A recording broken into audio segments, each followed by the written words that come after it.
Down, down, down in the burning ring of fire. Oh yes, you're going to get sued in the burning ring of fire. Oh yes, we're looking at some hardware today in this week's review, rather than some software. And oh boy, do I have a doozy for all of you today. This is Ammiqo. Change one letter. It's brilliant! So, two things before we get started. All the stuff about Nintendo and this being a bootleg is going to be more near the end. And I'm not going to show you the full setup of this thing. I'll play footage now of someone setting it up with their phone, with a link to the full video of theirs in the description below. As in this review, we are looking at more, does it work, being a bootleg and all, and how well does it work, rather than all of the app install stuff that I'll just skim over quickly when it's necessary. So, first off, for a bootleg product, this is really damn sturdy. Like, actually Nintendo or AAA company sturdy.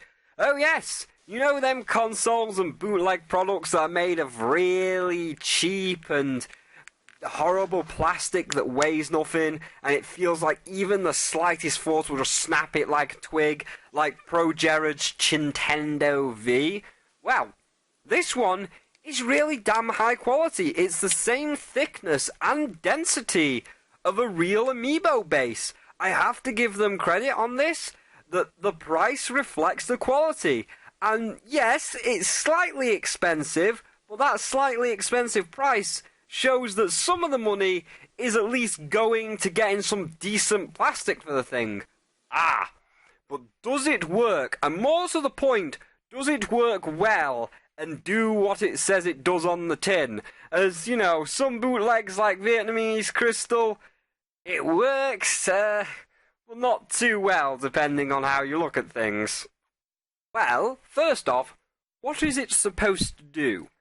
Well, both the website and the note that comes in the box says it's a super effective cheat system that allows you to use this as a blank Amiibo base that can store the data of up to 200 Amiibos, allowing you to carry this thing around rather than all of the toys. Using our special Android app, you can download data onto this base, and when this base is placed on your Wii U, it acts like normal Amiibo base and activates whatever data/Amiibo you have in slot 1, even if they are not out yet or you don't have them.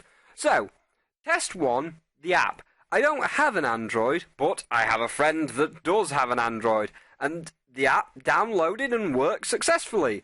We tapped the base on the phone and the bank came up with all of the empty slots, and so we started filling it up with a few Amiibo. Not 200, as the process is very long and you have to register each piece of data individually, so we only hit 32. But that's enough for test 2. We will be using Yoshi's Woolly World. We are going to keep it simple and tap the base in the Amiibo hut. First off with Olimar, which at time of this recording is not out yet, and second with an Amiibo that none of us have, that is Wario. If it works, the two skins should unlock and save to the game. So, let's go try it out! Okay, so here we are outside the Amiibo tent. We are now going to test the Ammiqo base. We have just done a post-test to make sure it works, but we can easily show it again. We had a bit of a derp in the recording, that's why I'm calling it a post-test. It's not unprofessional. Apparently, the Hoppage decided to crash. But as you can see right here, there is Olimar, who at time of this recording is not out yet. Just to prove this works, we are going to tap the Ammiqo base onto the Wii U, and this should change us to Olimar. There you go. He is changing. At time of recording, Olimar is not out yet.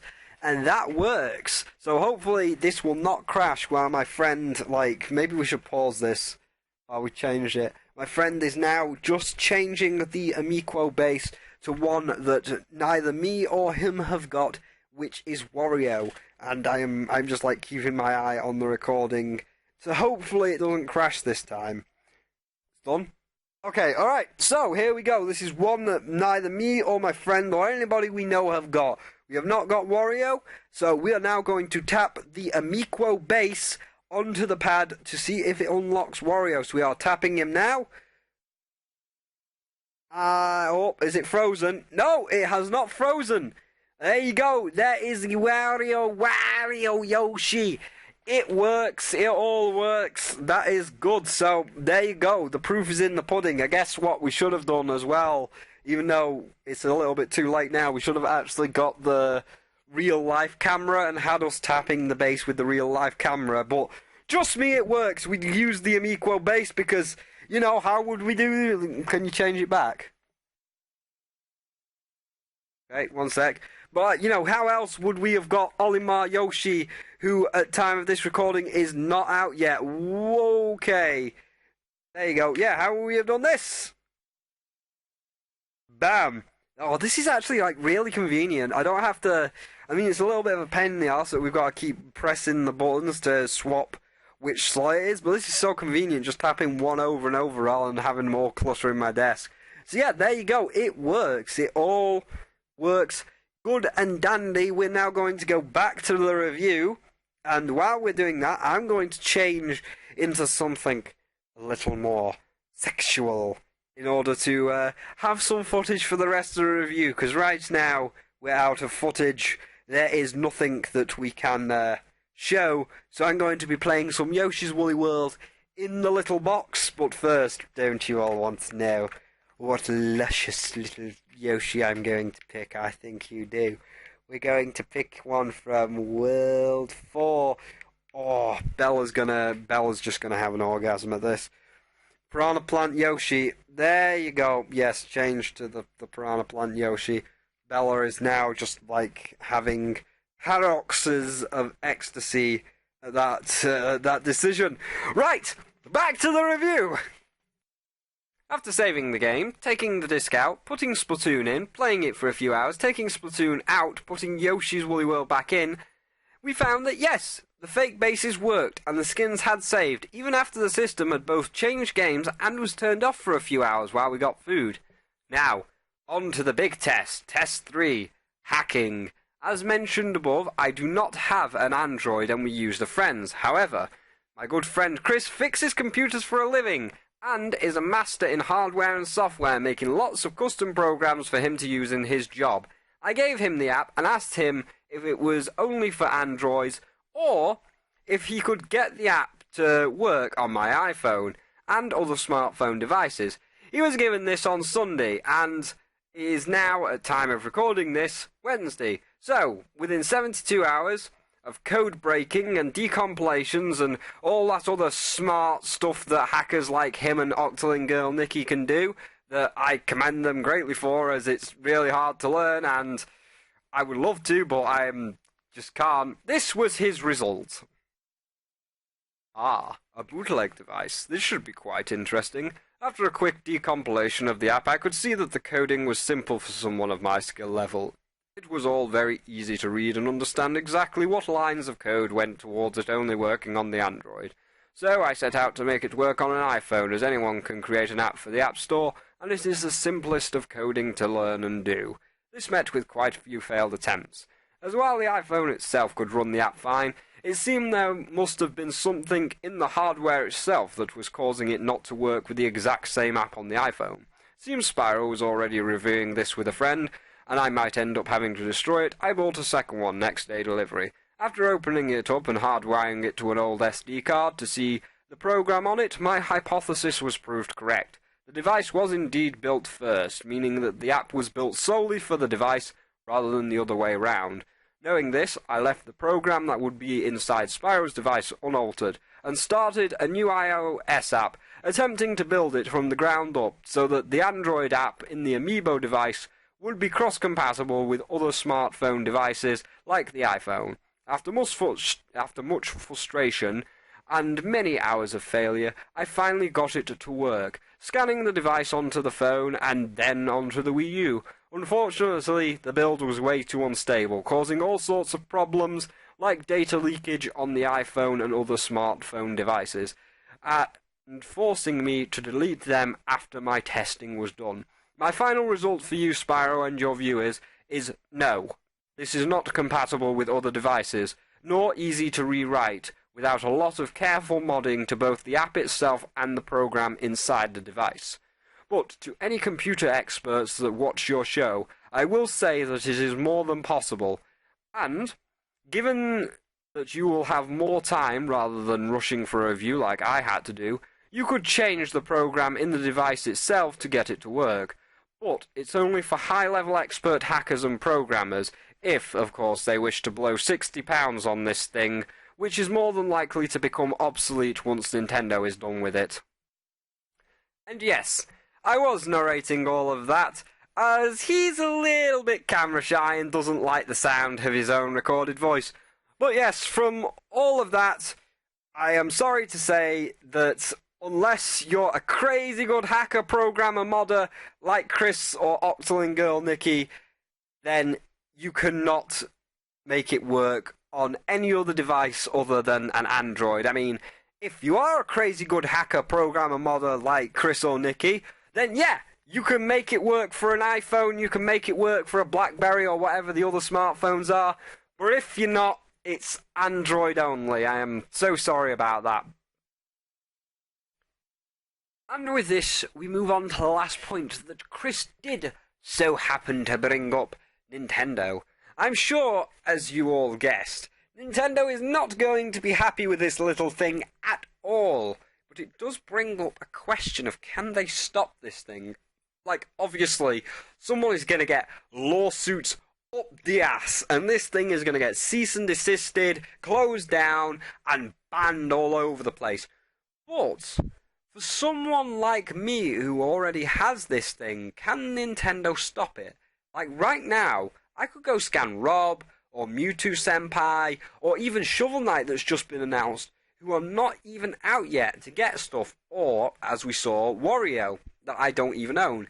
And Nintendo won't like the fact that people can unlock stuff without buying their toys. But the unlocks themselves are on the game disc, meaning if they do come up with some kind of lockout program or prevention system, they will have to update all of their games. Yoshi, Splatoon, Captain Toad, even the Wii U titles that are old and they don't care about anymore, like Hyrule Warriors, would have to be updated to have this lockout system, and this would cost time and money.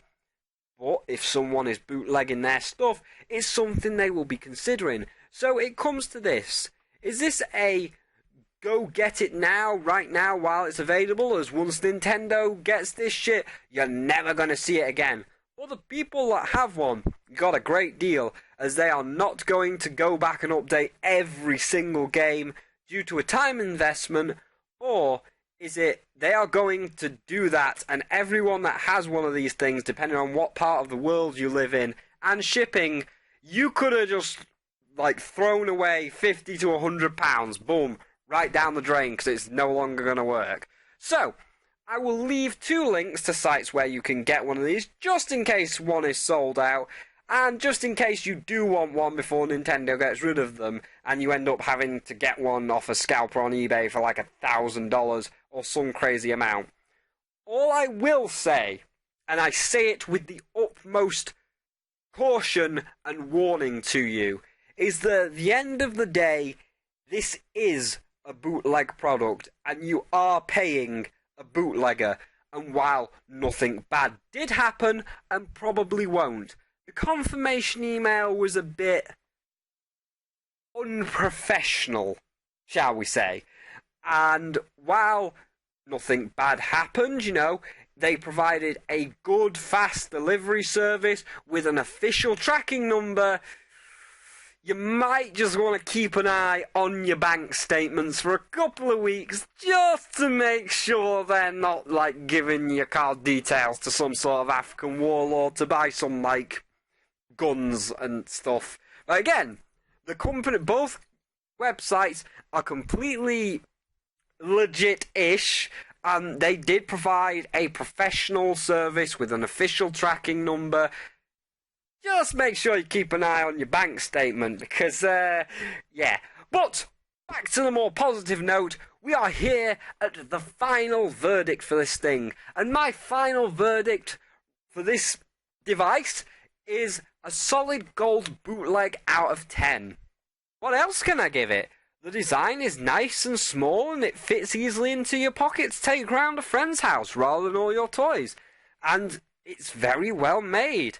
And while it is only for Android, yes, it does what it says on the tin. It saves the data of your Amiibo, so you don't have to wipe your Amiibo every time you want to use it for a different game. You just swap the Smash Bros data with the Mario Party data. And again, yes, it's only really for Android unless you hack it, but it is a bootleg. And when you're buying a bootleg, you know you're getting a second-rate product, and know there is going to be some kind of setback or stipulation that makes it not as good as an official experience. But the experience given here is true to what it says it does, and it gets the gold medal when it comes to bootleg products. And with that, we are at the end of this video. I just wanted to add this bit to the end, as I want to thank you all so much for watching and sticking with me through this video, as this was my first ever review where I was reviewing a device rather than an actual game, and I was not sure how I could talk about a piece of plastic for like 10 to 15 minutes in the right way. So thank you again, and I will see all of you in the next one, where we're going to be going back to some games where we're going to get the building! Ho-ho! And also, no, I'm not going to do a real review on Devil's Third because it's horrible, don't buy it. It's all very easy to read and understand exactly what lines of code went towards it only working on an Android. So, I set out to make it work on an iPhone, as any old fool can create an app for the App Store, and it is the simplest of coding for anyone to do. This met with quite a few failed attempts, as while the iPhone itself could run the app fine, it seemed there must have been something in the hardware itself that was causing it not to work with the exact same app on the iPhone. Seeing Spyro was already reviewing it with a friend, and I might end up having to destroy it, I bought a second one, next day delivery. After opening it up and hardwiring it onto an old SD card to see the program itself, my hypothesis was correct. And the device was indeed built first, meaning that the app was built solely for the device rather than the other way around.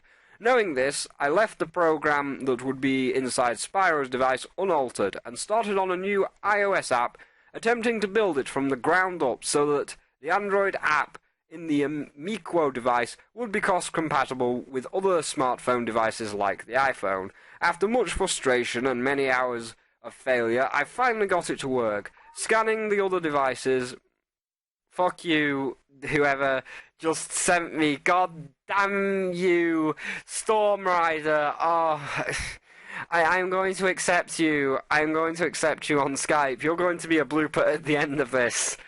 Storm Rider, I love you, but you can't just be, like, booping me when I'm trying to impersonate someone else to make me sound smart.